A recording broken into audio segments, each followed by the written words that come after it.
can you speak a little about the partnerships that you've created? And like I literally think of when we first met and you built that farm. That Yeah. farm was built on such strategic kind of partnerships, such buy-in that I had never heard of it anywhere else. But if you could just speak about partnerships a little more to, Cam's question. Yeah, so I think the biggest thing with partnerships is you got to find the right partner. Don't get me wrong, because you will find shitty ones too, and that's not good. And and that save your headache if you already know that's going to be a bad thing. Just don't do it. But if you find the right partner and say yes, we're gonna do this, then find out what is their primary goal. Because if you take me back to the Dare to Lead work and the work that I do with Brene Brown, um, the piece around that is if you can't, if your business, if somebody comes into your organization and you cannot see the core values and you do not see what the purpose of this is, you don't have any. So you can profess all the values in the world, but if they're not operationalized and behavioralized, you don't have them. So I'll use this example, but it's an interesting piece, is that the often you've probably all had this, somebody else be talking or maybe not, but in my life, and it's a prime example, it's about 20 years old. This guy always kept saying, well, as a Christian man, right? That's what he would say to me. And finally, about the third time he did that to me, I'm like, who are you trying to convince? Like, I'm the wrong guy. Like, if I'm the wrong guy to convince that you're a Christian, like your behavior and your attitude will tell me, yeah, this is a good guy. But that guy over there, up there, yeah, that's who you're convincing. You're not trying to convince me. Like, what do you like? So it's easy to profess a value and say, Mm, this is what I stand for. But if you don't operationalize it and there's no behavior around it, you don't have them. And the biggest thing that lacks in all professional organizations is values. And it's interesting. We are currently, I said to the board of trustees, we're currently in the middle of this. We've been 7 months in. I said, we need to identify what our core values are, and we need to, everyone that's onboarded, we need to tell them about our values, how we live into them, how we breathe into them, how it's operationalized around that. And I said, and it can only be a single word. mm, That's probably why we're at 7 months, because they want a big long sentence. And yeah. we've gone to 4. I won't share them because they're not totally operationalized. We got 2 more months, so with 3 readings of the board before they go. Mm, But it's the first time ever that they've actually, what do we stand for? What are the 4 things we stand for?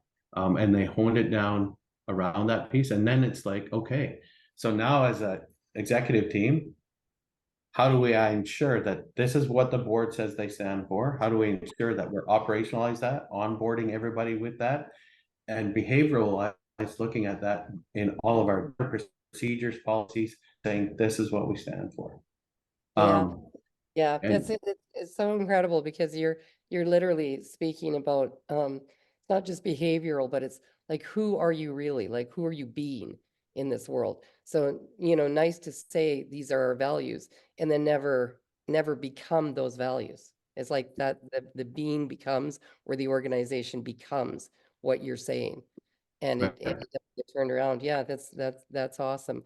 when Um, you when you look at successful companies like Apple is a prime example. Like when Steve Jobs started that, he said, people don't know what they want until I build it for them.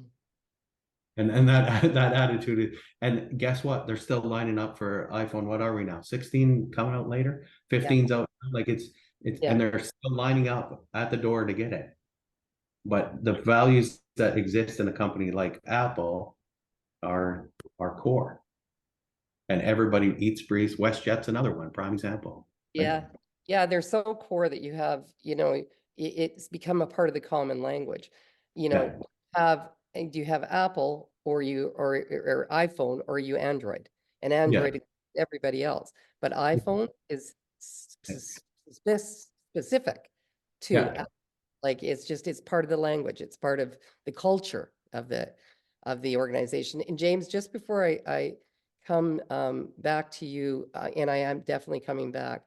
Um, are you is anybody that you're aware of been able to take what you've built and duplicate it in another, you know, region?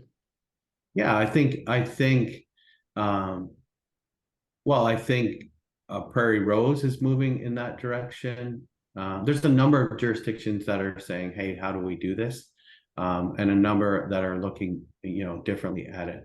I know, like I stole our hockey academy. That's a whole other different thing. But I stole the ideas around sports from Cam. Cam probably doesn't even know that, but Cam's Mm. been a huge leader around ASAA and those sort of things, and CAS and those sort of things. And so I'm just like, so how can we create an academy that will actually generate kids interest in a sport they don't play, rather than being just that we're going to produce the next NHL hockey player.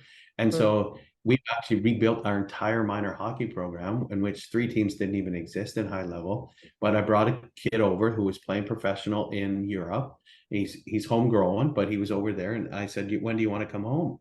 And so now he works for us, and he's our hockey academy coach. He has an assistant, and interestingly enough, he's also the coach of the Junior B Lumber Barons. We're in first place in the league right now, and his Wow. assistant is the assistant. It all comes down to Saturday night against Fort St. John's. If we win, we'll finish first in the league. So it'll be a pack, and they play in front of 12 to 1,300 fans every home game for a Junior B game, and so Amazing. that's the environment we built in the last 3 years just around hockey academy. So I think there's lots, not to the scale that I have, but I think it's coming because other people are saying, like, we're losing people from rural to cities. And if parents actually believe their school is great, they're less likely to leave. Yeah.